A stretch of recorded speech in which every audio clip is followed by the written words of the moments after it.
et on peut aussi avoir une action sur des choses que la médecine ne peut pas régler.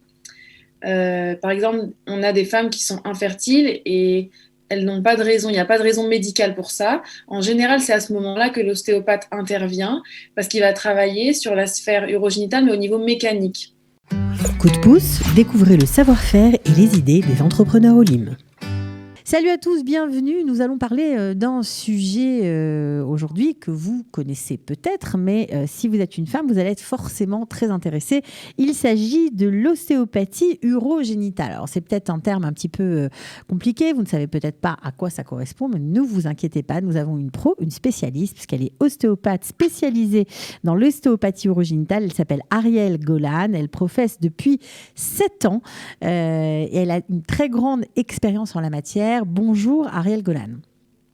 Bonjour Cathy. Alors ravie de vous accueillir. On a envie tout de suite de savoir de quoi il s'agit. Alors on comprend que ça s'adresse plutôt aux femmes, bien que ça doit exister aussi pour les hommes. Mais de quoi s'agit-il exactement? C'est quoi l'ostéopathie urogénitale? Alors, l'ostéopathie urogénitale, elle s'adresse, oui, comme tu l'as dit, aussi aux hommes, mais moi, je travaille que sur les femmes. Donc, c'est une ostéopathie, en fait, qui s'intéresse à la sphère urogénitale, c'est-à-dire le petit bassin et les organes comme l'utérus et la vessie. Alors, quand on est ostéopathe et quand on parle de cette sphère-là, on a parfois l'impression que ce sont des gestes qui vont nous aider à aller mieux et que ce sont des manipulations internes. Est-ce que c'est le cas? Alors, pas du tout. Les manipulations internes, elles sont réservées seulement pour les physiothérapeutes. Nous, on n'a pas le droit de travailler en interne. Donc, tout ce qu'on fait, ça sera seulement externe. Mais on fait un travail qui a aussi une action extrêmement profonde, en fait. Alors justement, pourquoi on doit se soigner? Est-ce qu'on doit venir quand on a déjà une maladie de la vessie, des polypes, des kystes, ou peut-être des problèmes d'infertilité? Ou est-ce qu'on doit venir en prévention? Comment on travaille? Comment vous travaillez? Comment toi, tu travailles? Alors, on va dire que souvent, les gens, ils attendent la dernière minute, ils attendent que ça aille mal pour venir. Donc, bien sûr, on peut venir quand on a déjà une pathologie. Le mieux, c'est d'abord d'être passé chez son médecin généraliste et d'avoir fait un topo, de s'occuper de ça avec son médecin. Et nous, on accompagne en fait un traitement et on peut aussi avoir une action sur des choses que la médecine ne peut pas régler.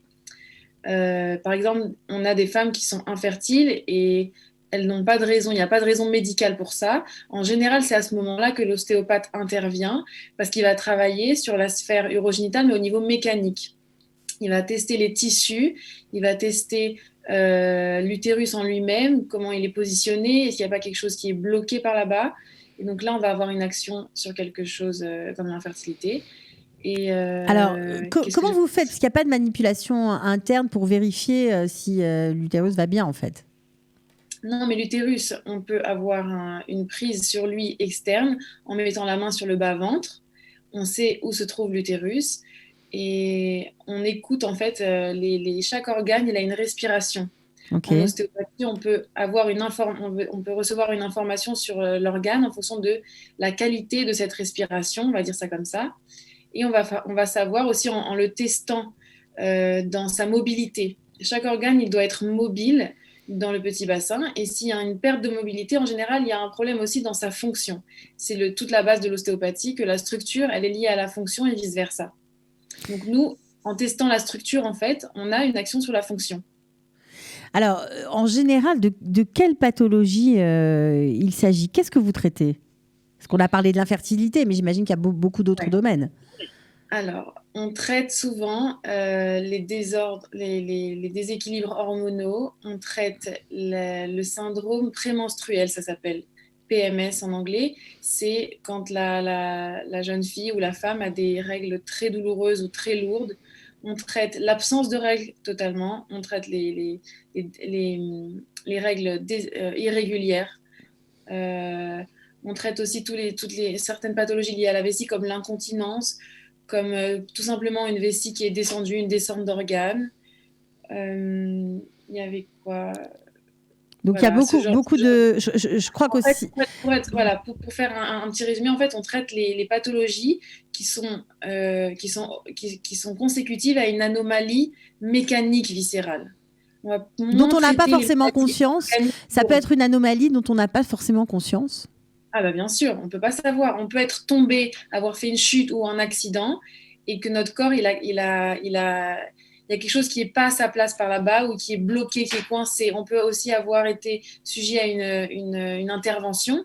Après une césarienne, par exemple, il y a beaucoup de tissus qui ont été coupés. Et quand un tissu est coupé, après, bien sûr, il y a une cicatrisation, il y a une cicatrice, mais du coup, les fluides, le sang, la lymphe, le système nerveux, il va moins réussir à faire son travail comme il faut.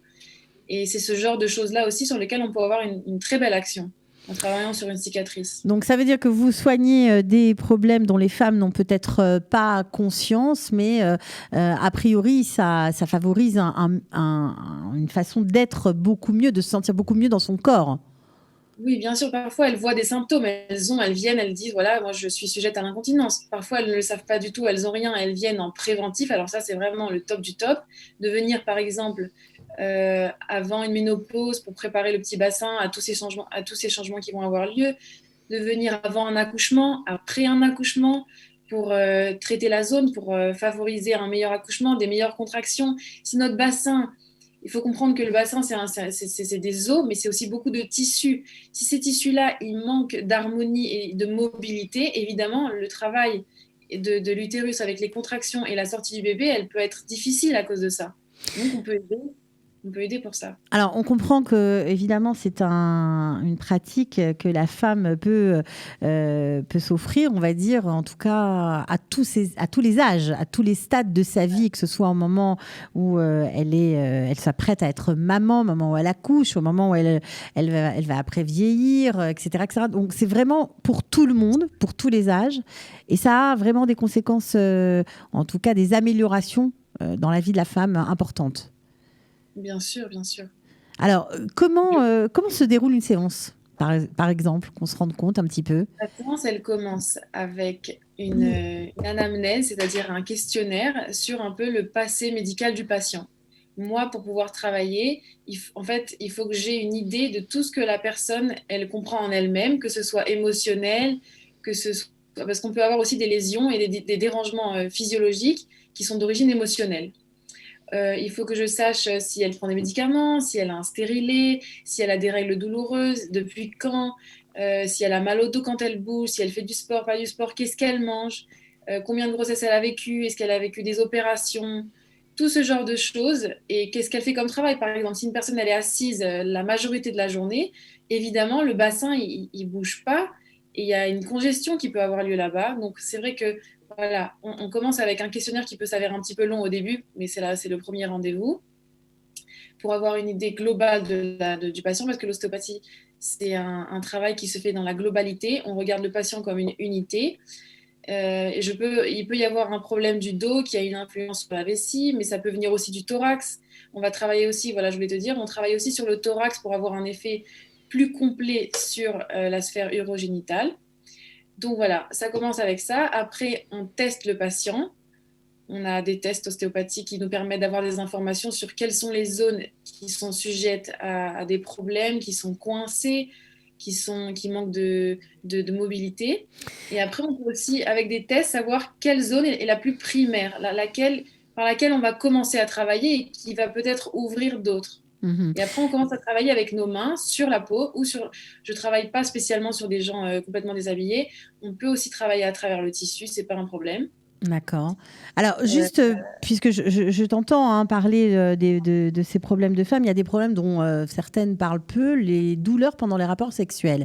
Est-ce que là aussi, ça peut être une solution pour vivre mieux sa sexualité? Alors, vraiment, oui. La dyspareunie, c'est comme ça qu'on l'appelle, cette pathologie. On a une action sur la dyspareunie parce que souvent, elle est due à des anomalies pas cervicales, vertébrales, où on peut, voilà, c'est mécanique, ça veut dire on peut avoir vraiment une action là-dessus. D'accord, donc on comprend que ça touche vraiment à de nombreux domaines. Il faut combien de séances à peu près? Alors je sais que c'est pas de la magie, mais pour avoir des résultats, au bout de combien de temps on voit des résultats, une amélioration de sa santé? Alors, on peut déjà voir une amélioration après la première séance, mais en général, les gens viennent avec un background médical ou des traumas ou des accidents ou des choses, des grossesses, etc., ou des femmes qui n'ont jamais fait de rééducation du périnée. C'est souvent le cas. Donc, une séance, c'est difficile de faire le tour et de vraiment régler le problème à 100%. Donc, en général, ça prend 2 séances, voire 3, pour vraiment consolider un traitement. Il y a des choses qu'on ne peut pas faire la première séance aussi. Il faut aller Ok. étape par étape, quoi. Étape par étape. Bon, en tout cas, Ariel Golan, vous avez l'air passionné par votre métier, de surtout très bien connaître votre spécialité. Alors, bien sûr, vous êtes ostéopathe, vous traitez bien sûr d'autres choses, hein. Ça, c'est votre spécialité. Mais juste une question par curiosité, comment vous êtes arrivé à vous spécialiser dans ce domaine-là, qui est un petit peu particulier, il faut bien le dire? Et ben, ça a commencé avec ma propre grossesse, quand j'étais enceinte et que je pouvais moins travailler l'ostéopathie. J'avais beaucoup de temps et j'ai décidé de faire une formation aussi de doula. J'ai fait une formation de doula. Et donc, en fait, je me suis plongée dans l'univers de la sphère urogénitale, dans l'univers de la femme, du bassin, et de tout ce qui se passe autour de la femme. Donc, on va dire que ça peut commencer. Ça a commencé de là. Et ensuite, j'ai rencontré une femme qui habite à Bali et qui avait une ostéopathe, donc cette Nathalie Lejeune avec laquelle j'ai fait cette formation, cette ostéopathe française qui s'est formée avec Jean-Pierre Barral et qui en fait a recherché vraiment beaucoup autour de la sphère urogénitale en ostéopathie et qui est venue en Israël donner une formation. Donc j'ai fait cette formation. Et donc là vraiment, alors j'ai mis tous les pieds dedans. Je me Ça suis vous a passionné? spécialisée là-dedans, c'est un grand mot parce qu'en tant qu'ostéopathe, on travaille sur tout et tout le monde devrait travailler. N'importe quel ostéopathe travaille sur la sphère urogénitale. Mais on va dire que comme je travaille que sur les femmes aussi, je reçois que les femmes dans mon cabinet, plus tout ce que je t'ai dit, plus étant une femme moi-même, ayant passé des grossesses, des choses, voilà, le périnée, ça devient quelque chose de commun pour nous, pour moi. J'ai décidé en fait d'en faire une spécialisation et de me plonger là-dedans et aussi de ramener la conscience aux femmes à quel point c'est important de s'occuper de cette zone-là. C'est une zone très importante chez la femme qui est souvent délaissée. On ne se rend pas compte à quel point c'est important de s'occuper de ça. Elles viennent après à 50 ans avec des incontinences, des autres problèmes. Et autant que la rééducation du périnée est importante, aller voir l'ostéopathe, c'est important et ça travaille ensemble. C'est toujours ce que je conseille aux femmes, c'est d'aller chez leur ostéopathe et de faire aussi la rééducation du périnée. Bon, Enceinte, femme enceinte, hein, la rééducation du périnée, elle se fait même après longtemps, après les grossesses, quoi. même si on n'a pas été très sérieux, on peut essayer Voilà, c'est jamais trop tard. En général, elles viennent voilà, me dire, ah, mais c'est de trop passer le tard, je passe rattrapage. pas l'âge. Non, non, je passe pas l'âge. Le périnée, c'est un muscle et il est toujours temps de le remuscler et de le renforcer. Ok, bon, alors évidemment, si on veut prendre rendez-vous avec vous, c'est possible. Je donne votre téléphone si on veut en savoir plus, tout simplement 054 793 94 42. On peut aussi vous suivre sur votre site internet arielostéo.com ou sur votre page Facebook Ariel Ostéopathe. Merci beaucoup, c'était passionnant, Ariel Golan. Merci à toi, Cathy. À bientôt. Avec plaisir. Au revoir. Coup de pouce, découvrez le savoir-faire et les idées des entrepreneurs Olim.